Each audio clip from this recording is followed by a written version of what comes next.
এক নাম্বার কথা, জান্নাত কিসের তৈরি? তিরমিজি শরীফের 2526 নম্বর হাদিসের বর্ণনা। আবু হুরায়রা রাদিয়াল্লাহু তাআলা আনহুর বর্ণনা। আন আবি হুরায়রা রাদিয়াল্লাহু তাআলা আনহু قال قلنا الجنة ما بناؤها يا رسول الله। আবু হুরায়রা রাদিয়াল্লাহু তাআলা আনহু বলেন, রাসূলকে প্রশ্ন করলাম, জান্নাত কিসের তৈরি?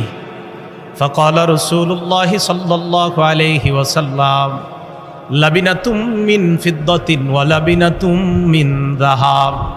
জান্নাত স্বর্ণ এবং রূপার ইট দিয়ে তৈরি করা। রূপার ইট প্রথমে, এরপরে স্বর্ণের ইট। এই যে রূপা আর স্বর্ণের ইটের মাঝখানে কি? ওয়াবিলাতুহা আল মিসকুল আজফারু। স্বর্ণ আর রূপা এই দুই ইটের মাঝখানে গাঁথুনি দেওয়া হয়েছে সুগন্ধি মৃগ নাবির মাধ্যমে। ওয়াহাসবাউহা আল-লু'লু'ু ওয়াল ইয়াকুত। জান্নাতের কঙ্কর ইয়াকুত, আল-লু'লু বলছে মণি মুক্তা। ওয়া তুরবাতুহা আজ-জাফরান। জান্নাতের মাটি হলো জাফরান। তাহলে জান্নাতের মাটি জাফরান, জান্নাতের কঙ্কর মণিমুক্তা, জান্নাতের দেয়ালগুলা স্বর্ণ আর রূপার ইট দ্বারা তৈরি। রূপা আর স্বর্ণের ইটের গাঁথুনি দেওয়া হয়েছে সুগন্ধি মৃগ নাভির মাধ্যমে। দুই নাম্বার কথা, জান্নাতের মধ্যে স্পেশাল 4টি বাগান আছে। তিরমিজি শরীফের 2528 নম্বর হাদিসের বর্ণনা। ক্বালা রাসূলুল্লাহি সাল্লাল্লাহু আলাইহি ওয়াসাল্লাম ইন্না ফিল জান্নাতাইনি জান্নাতাইনি। আল্লাহ নবী বলেন, জান্নাতের মধ্যে এমন 2টি বাগান আছে। এই 2টি বাগান কেমন? নবী বলেন, আনিয়াতুহুমা ওয়া মা ফিহিমা মিন ফিদ্দা। এই 2টি বাগানের মধ্যে যত পান পাত্র আছে, প্লেট আছে, খাবারের পাত্র আছে, এই খাবারের পাত্রগুলা জগ গ্লাস সহ ওই জান্নাতের মধ্যে যা আছে আল্লাহ রূপা দ্বারা তৈরি করে দিয়েছেন। ওয়া জান্নাতাইনি মিন যাহাব। রাসূল বলেন, আরে 2টা বাগান হলো স্বর্ণের। এই 2টা বাগানের মধ্যে আনিয়াতুহুমা ওয়া মা ফিহিমা মিন যাহাব। স্বর্ণের বাগান 2টার মধ্যে স্বর্ণের পান পাত্র, স্বর্ণের জগ গ্লাস এবং আরো যা কিছু আছে আল্লাহ স্বর্ণ দ্বারা তৈরি করে দিয়েছেন। তাহলে রূপার 2টা বাগান, স্বর্ণের 2টা বাগান। রূপার বাগানের জগ গ্লাসগুলা রূপার, স্বর্ণের বাগানের জগ গ্লাসগুলা স্বর্ণের। এই হলো 4টা বাগান। 3 নম্বর কথা, জান্নাতের গাছ কেমন? সহিহ বুখারী হাদিস নাম্বার 4881 নম্বর হাদিস, 4881 4881। ক্বালা রাসূলুল্লাহি সাল্লাল্লাহু আলাইহি ওয়াসাল্লাম ইন্না ফিল জান্নাতি শাজারাতান ইয়াসিরুর রাকিবু ফি জিল্লিহা মিআতা আম। আল্লাহ নবী বলেন, জান্নাতের মধ্যে এমন একটা গাছ আছে যে গাছের ছায়ার মধ্যে একজন সওয়ার 100 বছর পর্যন্ত চলতে থাকবে। লা ইয়াকতাউহা। ওই গাছের ছায়ার মধ্যে 100 বছর চলতে থাকার পরেও ছায়া অতিক্রম করতে পারবে না। তাহলে গাছ কত বড়? গাছের ছায়া 100 বছর অতিক্রম করবে, এরপরেও ছায়া অতিক্রম করতে পারবে না 100 বছর চলার পরেও। তাহলে গাছটা কত বড়? এ হলো 3 নম্বর কথা। 4 নম্বর কথা, জান্নাতের তাবু কিসের তৈরি? তিরমিজি শরীফের 2528 নম্বর হাদিসের বর্ণনা। ক্বালা রাসূলুল্লাহি সাল্লাল্লাহু আলাইহি ওয়াসাল্লাম ইন্না ফিল জান্নাতি লাখিমাতান মিন দুররাতিন মুজাওয়াফা। জান্নাতের মধ্যে যেই তাবু আছে, এই তাবুগুলা কিসের তৈরি? আল্লাহ নবী বলেন, জান্নাতের তাবুগুলা মণি মুক্তা দ্বারা তৈরি করা। আরজুহা 60 মিলা। এর প্রশস্ততা হলো 60 মাইল। আল্লাহ নবী বলেন, তাবুগুলা কেমন? ফি কুল্লি জাওয়াতিন মিনহা আহলুন। এই তাবুর প্রত্যেকটা খুঁটির মধ্যে একজন হুর দাঁড়ায়া থাকবে। মা ইয়ারাউনা আল আখারিন। একজন হুরকে অন্য হুরেরা দেখতে পাবে না। এই জায়গাটা বুঝেন, তাবুর খুঁটির এক একটা খুঁটির কোনায় একজন হুর আছে, অন্যান্য হুররা তাকে দেখতে পারবে না। কেন? এক খুঁটি থেকে আরেক খুঁটির এত দূরত্ব যে ওই খুঁটির হুর আরেক খুঁটির হুরকে দেখতে পারবে না। ইয়াতুফু আলাইহিম আল মুমিন। এই হুরদের সামনে দিয়ে মুমিনরা অতিক্রম করবে। তাহলে জান্নাতের তাবু মণিমুক্তা দ্বারা তৈরি করা। 5 নাম্বার কথা, জান্নাতের স্তর আছে, মর্যাদার স্তর। সহিহ বুখারী হাদিস নাম্বার 2790 নাম্বার হাদিস, 2790 এই হাদিসের বর্ণনা। ক্বালা রাসূলুল্লাহ সাল্লাল্লাহু আলাইহি ওয়াসাল্লাম, আল্লাহ নবী বলেন, ইন্না ফিল জান্নাতি মিআতা দারাজা, জান্নাতের মধ্যে মর্যাদার এমন 100টা স্তর আছে। আ'আদ্দাহাল্লাহু লিল মুজাহিদিনা ফি সাবিলিল্লাহ, এই 100টা মর্যাদার স্তর আল্লাহর রাস্তায় মুজাহিদদের জন্য আল্লাহ প্রস্তুত করে রেখেছেন। জান্নাতের স্পেশাল মর্যাদার 100টা স্তর আছে। এই স্তরগুলো আল্লাহ পাক রব্বুল আলামিন আল্লাহর রাস্তায় যারা জিহাদ করে তাদের জন্য আল্লাহ প্রস্তুত করে রেখেছেন। 6 নাম্বার কথা, জান্নাতের সর্বোচ্চ মর্যাদা কোনটা? তিরমিজি শরীফের 2531 নাম্বার হাদিসের বর্ণনা। ক্বালা রাসূলুল্লাহ সাল্লাল্লাহু আলাইহি ওয়াসাল্লাম, আল্লাহ নবী বলেন, আল ফিরদাউসু আ'লাহা দারাজা, জান্নাতের মধ্যে সর্বোচ্চ মর্যাদার নাম হলো জান্নাতুল ফিরদাউস। তুফাজ্জারু মিনহা আনহারুল জান্নাতিল আরবাআ, জান্নাতের 4টা নহর এই ফেরদাউস নামক যেই বাগান আছে, সর্বোচ্চ মর্যাদা, এই সর্বোচ্চ স্তরের নিচ দিয়ে জান্নাতের 4টা ঝর্ণা প্রবাহিত হয়। অমিন ফাওকিহা ইয়াকুনুল আরশ, এই জান্নাতুল ফেরদাউসের উপরেই আল্লাহর আরশের অবস্থান। রাসূল করিম সাল্লাল্লাহু আলাইহি ওয়াসাল্লাম বলেন, ফাইদা সাআলতুমুল্লাহ ফাসআলুহুল ফিরদাউস অথবা ফাসআলুহুল ফিরদাউস, তোমরা যখন আল্লাহর কাছে দোয়া করবা, আল্লাহর কাছে যখন জান্নাত চাইবা, জান্নাতুল ফেরদাউস তোমরা তালাশ করবা। তাহলে আমরা দোয়ার মধ্যে আল্লাহর কাছে যখন জান্নাত কামনা করব, জান্নাতুল ফেরদাউস কামনা করব। আল্লাহ আমাকে, আপনাকে, আমাদের সকলকে আমরা যেন জান্নাতুল ফেরদাউসের মর্যাদায়, আমরা যেন ওই মর্যাদায় অধিষ্ঠিত হতে পারি, আল্লাহ তৌফিক দান করেন। 7 নম্বর একটা আশ্চর্য হাদিস, মনোযোগ দিয়ে শুনেন। তিরমিজি শরীফের 3174 নম্বর হাদিস, 3174 3174, এই হাদিসটা মন দিয়ে বুঝতে হবে। নবীজির এক মহিলা সাহাবিয়া, নাম হলো রুবাইয়া বিনতে নজর। এই রুবাইয়া বিনতে নজর রাসূল আকরাম সাল্লাল্লাহু আলাইহি সাল্লামের কাছে আসলেন। ওয়াকানা ইবনুহা হারিসা ইবনে সুরাকা, এই রুবাইয়া বিনতে নজরের ছেলের নাম হারেসা। এই হারেসা উসিবা ইয়াউমা বদরিন, বদরের দিন আঘাতপ্রাপ্ত হয়েছে। আসবাহু সাহমুন গরাবুন, একটা অদৃশ্য তীর তার শরীরে রাখছে। লাগার পর তার সন্তানটা শহীদ হয়ে গেছে। এতটুকু কথা কি আপনাদের বুঝে আসছে? এক মহিলা রসুলের কাছে আসছে, যেই মহিলার সন্তান বদরের যুদ্ধের দিন একটা অদৃশ্য তীর তার শরীরে লাগছে, লাগার পর ওই ছেলেটা শহীদ হয়ে গিয়েছে। এই মহিলার স্বামী এই মহিলা আল্লাহ রসুলের কাছে আসছে। আসার পর বললেন, ইয়া রাসূলুল্লাহ, আমি আপনার কাছে আমার সন্তানের ব্যাপারে জানতে চাই। লা ইন কানা আসাবা খায়রা, আমার সন্তান যদি মরে যাওয়ার পর কোনো ভালো কিছু পেয়ে থাকে, ইহতাসাবতু ওয়া সাবারতু, তাহলে আমি ধৈর্য ধারণ করব, সওয়াবের আশা করব। ওয়া ইন লাম ইউসিব খায়রা, আমার সন্তান যদি মরে যাওয়ার পর কোনো কল্যাণ না পেয়ে থাকে, ইয়া রাসূলুল্লাহ ফাজতাহাতু ফিদ দুআ, তাহলে আমি বেশি বেশি আমার সন্তানটার জন্য আল্লাহর কাছে দোয়া করব।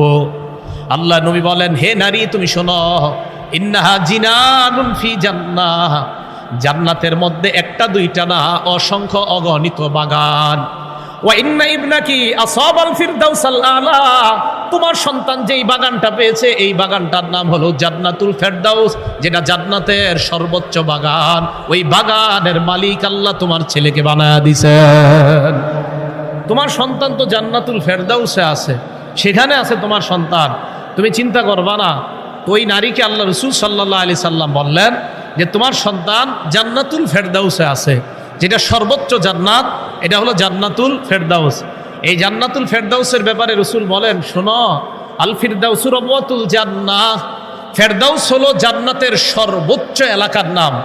ওয়া আওসাতুহা, জান্নাতের সর্বশ্রেষ্ঠ কেন্দ্রের নাম জান্নাতুল ফেরদাউস।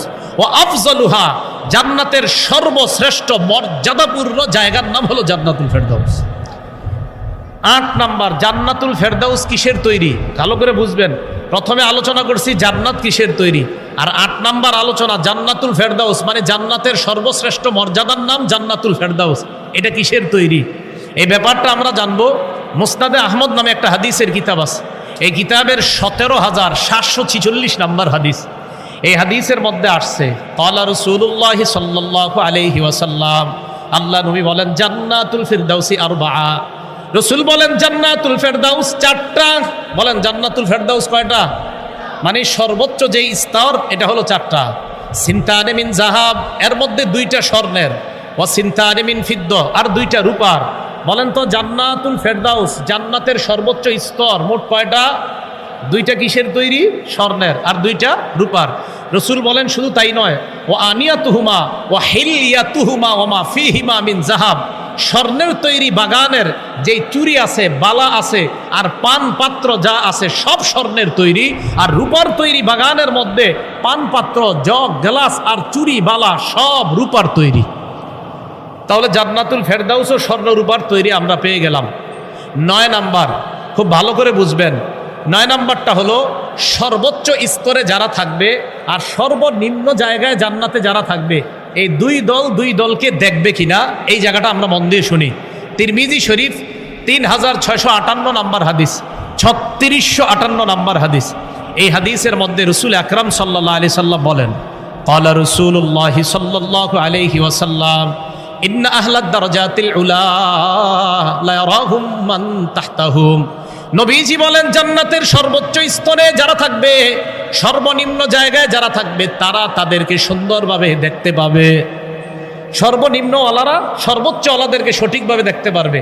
এখন মন দিয়ে শোনেন নবী কি কয়, কামা তারাউনান নাজমাত তালিআ ফি উফুকিস সামা, আকাশের দিগন্তে উদিত নক্ষত্র যেমন তোমরা স্পষ্ট দেখতে পাও, আকাশের দিগন্তে কোনো নতুন উদিত নক্ষত্র যেমন তোমরা স্পষ্ট দেখতে পাও, জান্নাতের সর্বনিম্ন স্তরের যারা সর্বোচ্চ স্তরের তাদেরকে ওই নক্ষত্রের মতো স্পষ্ট দেখতে পাবে।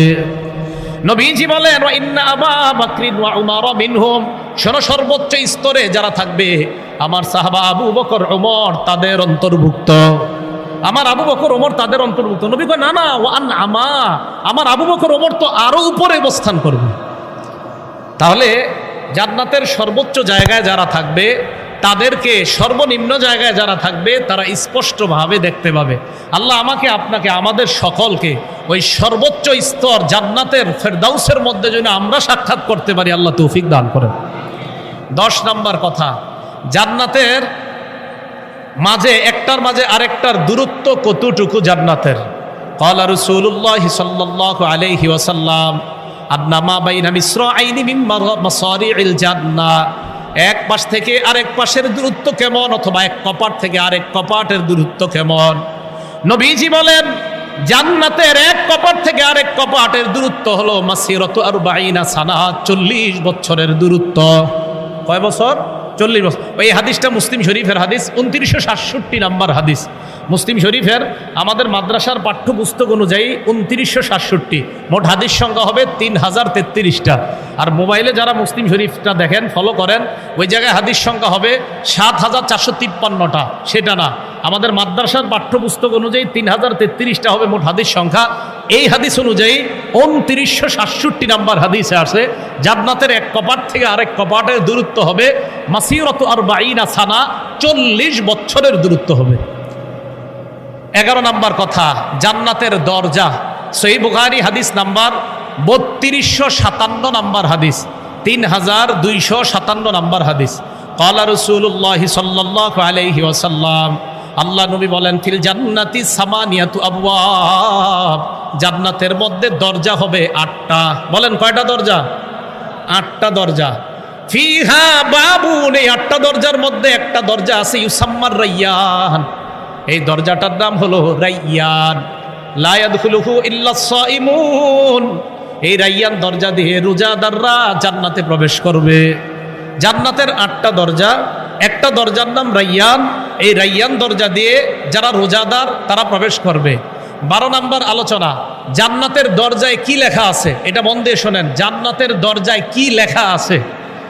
আস-সিলসিলাতুস সহিহা নামে একটা হাদিসের কিতাব আছে। এই কিতাবের 3407 নাম্বার হাদিস, 3407, 60 না 7।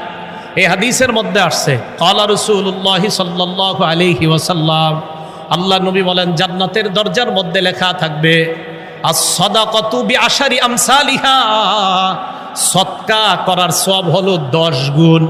সদকার সওয়াব 10 গুণ, এই কথাটা জান্নাতের দরজায় লেখা। ওয়াল করজু বিসামানিয়াতা আশার, আর কর্জে হাসানার সওয়াব হলো 18 গুণ। সদকার সওয়াব কয় গুণ? 10 গুণ। আর কর্জে হাসানার সওয়াব কত গুণ? 18 গুণ। এই জান্নাতের দরজার মধ্যে এটা লেখা আছে। 13 নাম্বার, জান্নাতের দরজা দিয়ে কাদেরকে ডাকা হবে? এই কথাটা সহিহ বুখারীর 1897 নাম্বার হাদিসে আছে। 1897, 1897। এই হাদিসে রাসূল আকরাম সাল্লাল্লাহু আলাইহি সাল্লাম বলেন, জান্নাতের একটা দরজার নাম হবে বাবুস সালাহ, আরেকটার নাম বাবুল জিহাদ, আরেকটার নাম বাবুর রায়্যান, আরেকটার নাম বাবুস সাদাকা। এমন হবে। ক্বালা রাসূলুল্লাহ সাল্লাল্লাহু আলাইহি ওয়াসাল্লাম, দুইয়া মিন বাবিস সালাহ, নামাজীদেরকে নামাজের দরজা দিয়ে ডাকা হবে। জান্নাতের একটা দরজার নাম থাকবে বাবুস সালাহ, দুইয়া মিন আবওয়াবিস সালাহ, যারা নামাজি তাদেরকে ওই নামাজ নামক দরজা দিয়ে আহ্বান করা হবে। ফামান কানা মিন আহলিল জিহাদ, যারা আল্লাহর রাস্তার মুজাহিদ, দুইয়া মিন বাবিল জিহাদ, তাদেরকে জান্নাতের জিহাদ নামক দরজা দিয়ে আহ্বান করা হবে। ওয়ামান কানা মিন আহলিস সাদাকা, আর যারা দুনিয়ার মধ্যে সদকা করত, দুইয়া মিন বাবিস সাদাকা, তাদেরকে বাবুস সাদকা নামক দরজা দিয়ে ডাকা হবে। ওয়ামান কানা মিন আহলিস সিয়াম, যারা রোজাদার, দুইয়া মিন বাবির রায়্যান, তাদেরকে রায়্যান নামক দরজা দিয়ে ডাকা হবে। রায়্যান নামক দরজা দিয়ে রোজাদার। বাবুস সাদাকা, এই বাবুস সাদাকা নামক দরজা দিয়ে যারা দান সদকা করে তাদেরকে ডাকা হবে। এই হাদিসের শেষে একটা মজার কথা আছে, মন দিয়ে শুনেন। যারা নামাজি তাদেরকে নামাজ নামক দরজা দিয়ে ডাকা হবে। যারা মুজাহিদ তাদেরকে বাবুল জিহাদ দিয়ে ডাকা হবে। আবু বকর সিদ্দিক রাদিয়াল্লাহু তাআলা আনহু আল্লাহ রাসূল সাল্লাল্লাহু আলাইহি সাল্লামকে বললেন, ইয়া রাসূলুল্লাহ ফাহাল ইউদআ আহাদুন মিন তিলকাল আবওয়াবি কুল্লিহা, হুজুর এই যে দরজাগুলোর কথা বললেন আপনি, এই সব দরজা দিয়ে কাউকে ডাকা হবে এমন কেউ আছে কিনা? নামাজিকে নামাজের দরজা দিয়ে ডাকা হবে, রোজাদারকে রোজার দরজা দিয়ে ডাকা হবে। হুজুর সব দরজা দিয়ে এক ব্যক্তিকে ডাকা হবে এমন কেউ আছে কিনা? আল্লাহ রাসূল বললেন, হ্যাঁ এমন আছে। ওয়া আরজু আন তাকুনা মিনহুম, অসংখ্য মানুষকে এমন দরজা দিয়ে ডাকা হবে। আবু বকর, আমার আশা যাদেরকে জান্নাতের 8টা দরজা দিয়ে ডাকা হবে তাদের একজন তুমি আবু বকর। তোমাকে সব দরজা দিয়ে আহ্বান করা হবে। তাহলে জান্নাতের দরজা যদি আমরা ঢুকতে চাই তো বিভিন্ন দরজার আমল বিভিন্ন, কিন্তু আমরা যদি চাই সব দরজা দিয়ে ঢুকবো তাহলে আমাদেরকে একদম মুস্তাহাব্বাত সহ সমস্ত আমলগুলো একনিষ্ঠভাবে করতে হবে। আল্লাহ আমাদের সকলকে 8 দরজা দিয়ে আমাদেরকে যেন আহ্বান করা হয় এমন যেন আমরা হতে পারি, আল্লাহ তৌফিক দান করেন। 14 নম্বর কথা, জান্নাতে সর্বপ্রথম যারা প্রবেশ করবে তাদের অবস্থা কেমন হবে? সহিহ বুখারী হাদিস নাম্বার 3327, 3327 নম্বর হাদিস। ক্বালা রাসূলুল্লাহ সাল্লাল্লাহু আলাইহি ওয়াসাল্লাম, আল্লাহ নবী বলেন, ইন্না আউওয়ালা যুমরাতিন ইয়াদখুলুনাল জান্নাহ আলা সূরাতিল কমারি লাইলাতাল বাদ। নবীজি বলেন, সর্বপ্রথম যেই দলটা জান্নাতে প্রবেশ করবে তাদের চেহারাগুলো হবে পূর্ণিমার চাঁদের মতো উজ্জ্বল। সর্বপ্রথম যারা জান্নাতে যাবে বলেন তো তাদের চেহারা কিসের মতো উজ্জ্বল হবে? রাসূল বলেন, তারা জান্নাতে যাওয়ার পর লা ইয়াবুলুনা, প্রস্রাব করবে না, ওয়ালা ইয়াতাকাব্বাতুনা, তাদের বাথরুমের প্রয়োজন হবে না, ওয়ালা ইয়াতফিলুনা, তারা থুতু ফেলানোর প্রয়োজন হবে না, আমশাতুহুম আয-যাহাব, তাদের চিরুনিগুলো হবে স্বর্ণের চিরুনি, আনিয়াতুহুম আল-ফিদ্দা, তাদের পানপত্রগুলো হবে রূপার। জান্নাতীরা খাবার খাওয়ার পর তাদের প্রস্রাব পায়খানার ব্যাগ হবে না। তুআমুহুম, তাদের খাবারগুলো এমন অবস্থা হবে যখন পেট ভরে যাবে ঘামের সাথে সুগন্ধি হয়ে আল্লাহ তাদের ওই খাবারের হজমটা ওই ঘামের সাথে বের করে দেবে। এগুলো 14 নাম্বার। শেষ কথা মন দিয়ে শোনেন, 15 নাম্বার। সর্বশেষ যেই ব্যক্তি জান্নাতে প্রবেশ করবে, মুসলিম শরীফের 187 নাম্বার হাদিস।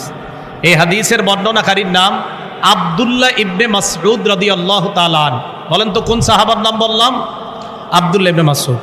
উনি সাহাবাদেরকে হাদিস পড়াইতেছে, ওনার ছাত্রদেরকে উনি হাদিস পড়াইতেছে। আর আব্দুল্লাহ ইবনে মাসউদ রাদিয়াল্লাহু তাআলা আনহু قال قال رسول الله صلى الله عليه وسلم آخر من يدخل الجنة। আব্দুল্লাহ ইবনে মাসউদ রাদিয়াল্লাহু তাআলা আনহুর বর্ণনা, সর্বশেষ যেই ব্যক্তি জান্নাতে প্রবেশ করবে এমন এক ব্যক্তি, রাজুলুন যেই ব্যক্তি ইয়ামশি মাররাতান ওয়া ইয়াকবু মাররাতা, সর্বশেষ যেই ব্যক্তি জাহান্নাম থেকে বের হবে, বের হওয়ার পর একবার সামনে যাবে, হাঁটতে হাঁটতে ওয়া ইয়াবকু মাররাতা, আবার হোঁচট খেয়ে পড়ে যাবে, ওয়া তাসফাউহুন নারু মাররাতা, আগুন আবার তাকে ঝাপটা মারবে। আগুনের ঝাপটা খাওয়ার পর ওই ব্যক্তি কোনো মতে পড়ে যাবে, আবার উঠবে, আবার পড়ে যাবে, আবার উঠবে, উঠতে উঠতে হাত্তা ইদা মাজা ওয়াজাহা, এক পর্যায়ে আগুন অতিক্রম করে ওই ব্যক্তি জাহান্নামের সীমানার বাহিরে চলে যাবে। সর্বশেষ জান্নাতি ব্যক্তি জাহান্নাম থেকে বের হবে, হাঁটবে, আবার পড়ে যাবে, আবার আগুন তাকে এইভাবে ঝাপটা দিবে, আবার উঠবে, আবার দাঁড়াবে, এক পর্যায়ে আগুন অতিক্রম করে ওপাশে চলে যাবে। আগুনের ওপাশে যাওয়ার পর ওই ব্যক্তি আগুনের দিকে তাকাবে, ইলতাফাতা ইলাইহা, আগুনের দিকে তাকানোর পর ওই ব্যক্তি বলবে, আগুনকে লক্ষ্য করে বলবে, তাবারাকাল্লাযী নাজ্জানি মিনকি, আগুনকে ডাক দিয়ে বলবে, আগুন ওই আল্লাহ বড় বরকতময়, যে আল্লাহ তোমার মতো ভয়ঙ্কর অবস্থা থেকে আমাকে মুক্তি দান করেছেন।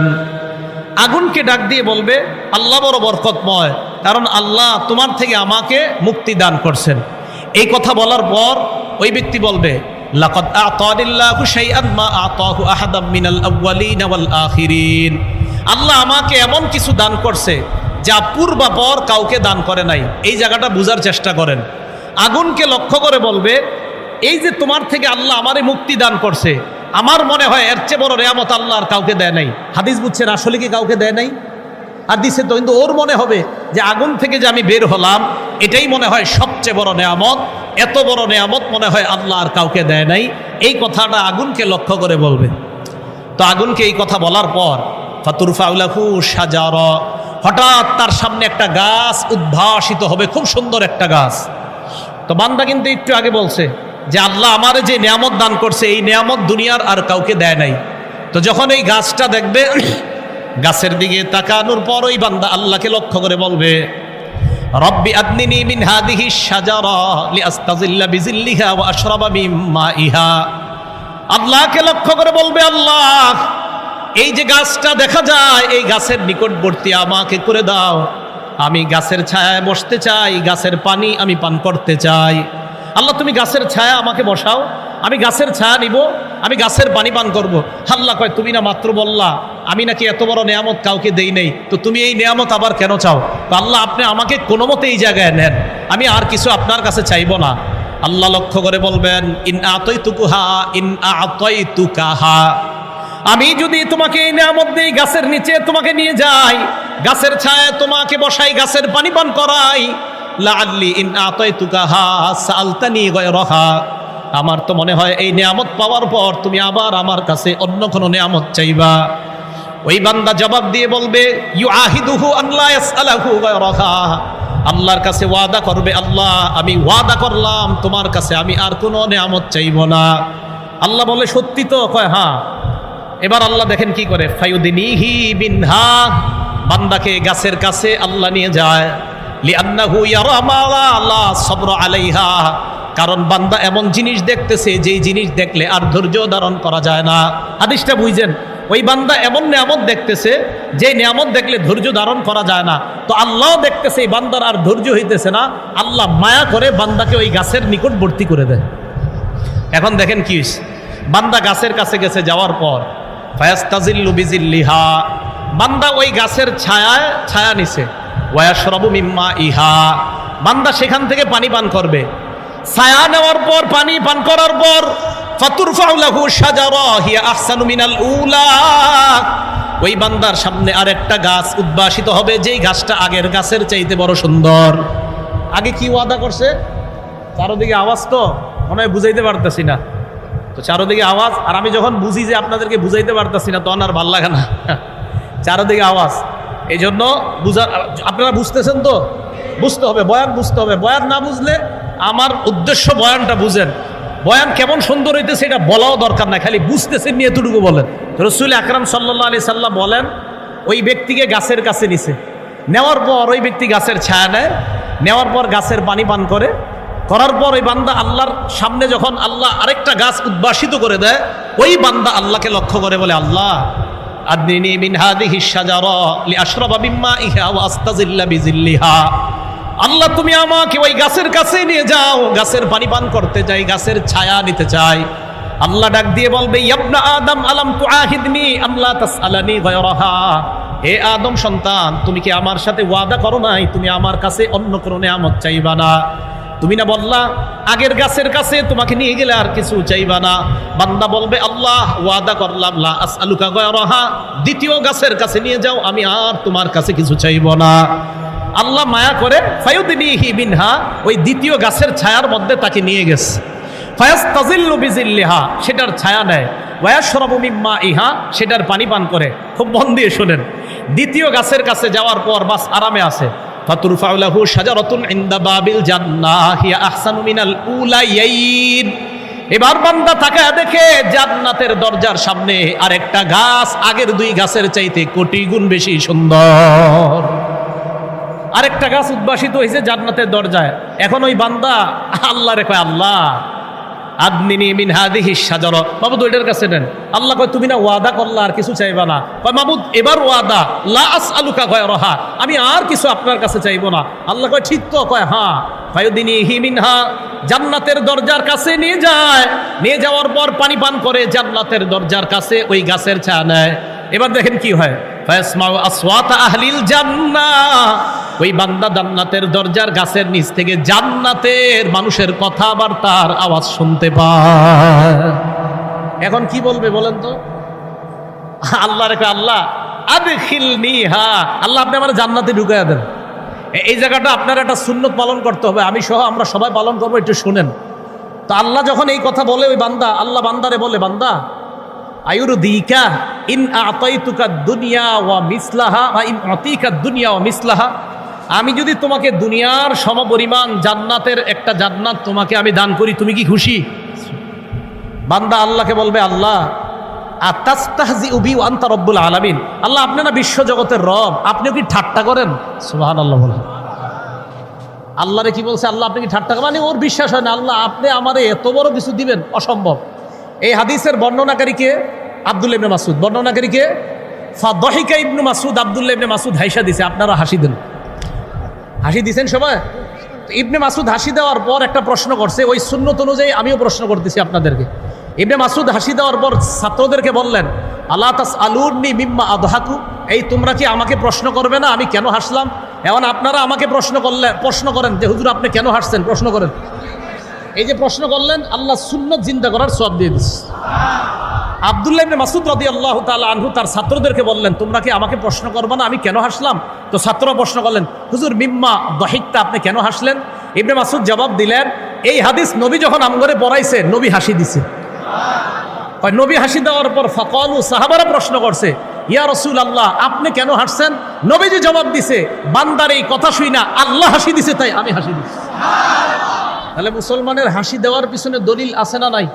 আছে। মুসলমান হাসবে সওয়াব হবে, ওই জায়গায় হাসবে না যেখানে গুনাহ হয়। মুসলমান সেখানে হাসবে যেখানে হাসি দিলে সওয়াব হয়, ওখানে হাসবে না যেখানে হাসি দিলে গুনাহ হয়। নাটক সিনেমা দেখে হাসি দিলে সওয়াব হবে না গুনাহ? আর যেখানে সাহাবা রসুল আল্লাহ হাসছে সেখানে হাসি দিলে সওয়াব না গুনাহ?